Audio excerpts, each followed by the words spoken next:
नमस्कार। प्रादेशिक समाचार के साथ मैं आसिया नाजली। पहले मुख्य समाचार। प्रधानमंत्री नरेंद्र मोदी ने 750 अरब डॉलर से अधिक का निर्यात हासिल करने के लिए दी बधाई।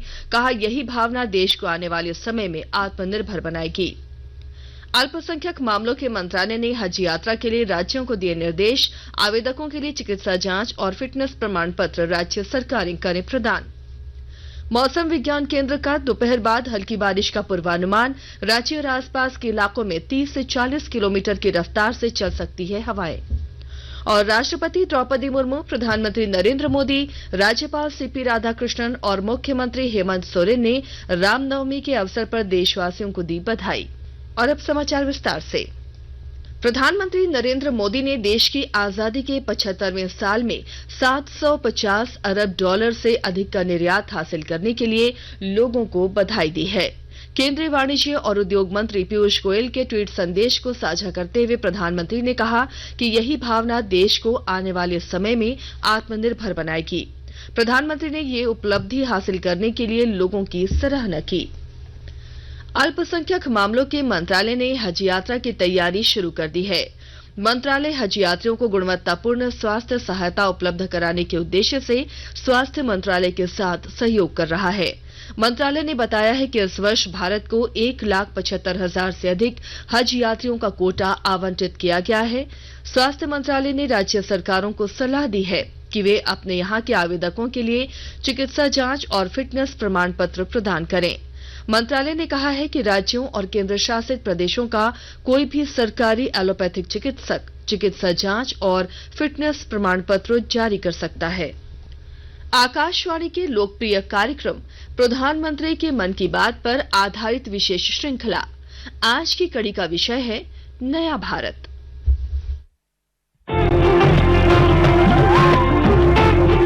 लोग, आवाज और सीधा संवाद, यानी आपके हम सबके मन की बात। जी हाँ, ऐसे ही करोड़ों लोगों से जुड़ जाते हैं हमारे प्रधानमंत्री हर महीने मन की बात कार्यक्रम के साथ।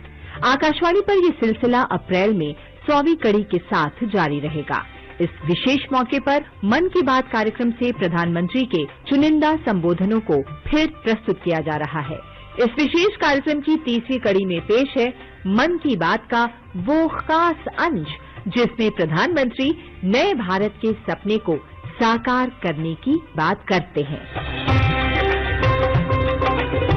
बदलाव प्रकृति का नियम है। बदलाव होते रहना चाहिए, लेकिन ये सकारात्मक होना चाहिए, विकास की तरफ होना चाहिए।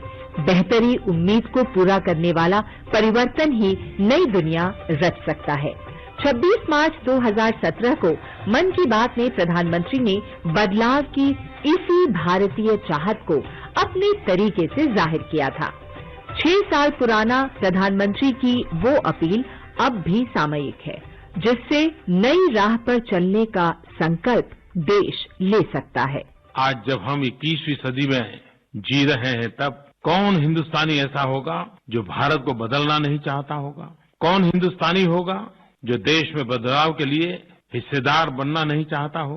125 करोड़ देशवासियों की यह बदलाव की चाह, यह बदलाव का प्रयास, यही तो है जो नए भारत, न्यू इंडिया, इसकी मजबूत नींव डालेगा। न्यू इंडिया न तो कोई सरकारी कार्यक्रम है, न ही किसी राजनीतिक दल का मैनिफेस्टो है, और न ही यह कोई प्रोजेक्ट है। न्यू इंडिया 125 करोड़ देशवासियों का आह्वान है।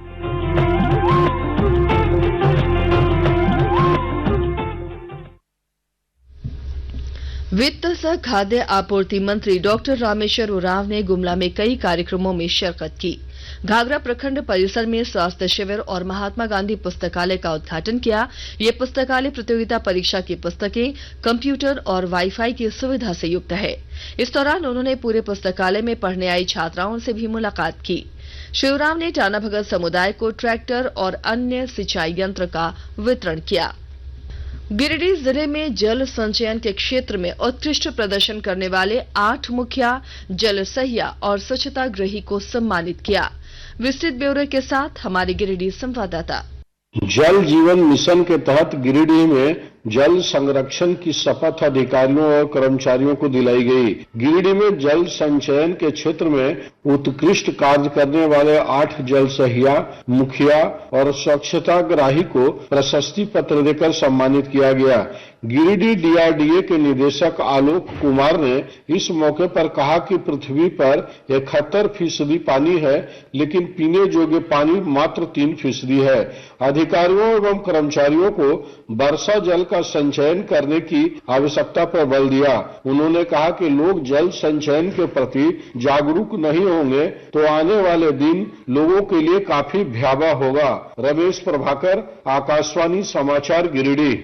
आकाशवाणी के ताजा तरीन समाचारों के लिए आप हमारी वेबसाइट newsonair.com पर लॉग ऑन कर सकते हैं। ताजा समाचार Twitter handle @AIR news alerts और Facebook page all India radio news पर भी उपलब्ध है। आप प्रादेशिक समाचार एकांश के Twitter handle @AIR news _ Ranchi और फेसबुक, इंस्टाग्राम पेज तथा YouTube channel AIR news Ranchi पर भी हमारे बुलेटिन सुन सकते हैं। प्रादेशिक समाचार आप आकाशवाणी रांची से सुन रहे हैं। आज मौसम में कुछ बदलाव का पूर्वानुमान है। मौसम विज्ञान केंद्र के अनुसार राजधानी रांची सहित आसपास के इलाकों में दोपहर बाद हल्की बारिश हो सकती है। रांची और आसपास के इलाकों में 30 से 40 किलोमीटर की रफ्तार से हवाएं चल सकती हैं। वहीं 31 मार्च को झारखंड के कई स्थानों पर हल्के से मध्यम दर्जे की बारिश हो सकती है। गर्जन और वज्रपात का भी पूर्वानुमान है। लोगों से सचेत रहने को कहा गया है। किसानों से मौसम केंद्र ने आग्रह किया है कि खेती-बाड़ी की योजना इसी हिसाब से बनाएं।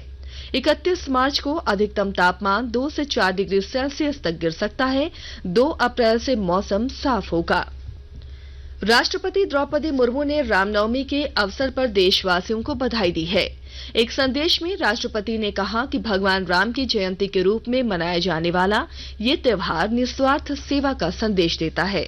उन्होंने कहा कि यह लोगों को प्रेम, करुणा, मानवता और बलिदान के मार्ग पर चलने के लिए प्रेरित करता है। प्रधानमंत्री नरेंद्र मोदी ने ट्वीट कर रामनवमी पर देशवासियों को शुभकामनाएं दी। श्री मोदी ने कहा कि रामनवमी के पावन पुनीत अवसर पर समस्त देशवासियों को अनेक शुभकामनाएं। त्याग, तपस्या, संयम और संकल्प पर आधारित मर्यादा पुरुषोत्तम भगवान रामचंद्र का जीवन हर युग में मानवता की प्रेरणा शक्ति बना रहेगा। राज्यपाल सीपी राधाकृष्णन और मुख्यमंत्री हेमंत सोरेन ने भी राज्यवासियों को रामनवमी की शुभकामनाएं और बधाई दी है।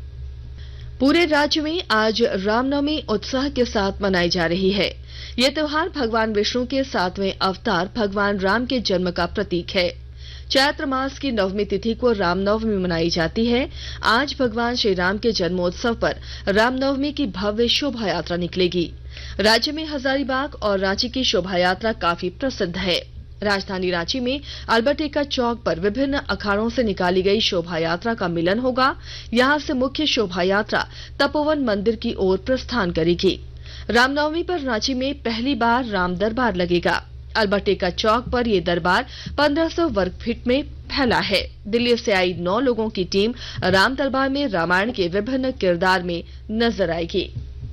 जनजातीय मामलों के केंद्रीय मंत्री और खूंटी के सांसद अर्जुन मुंडा आज कर्रा और लोधमा के रामनवमी शोभा यात्रा में शामिल होंगे।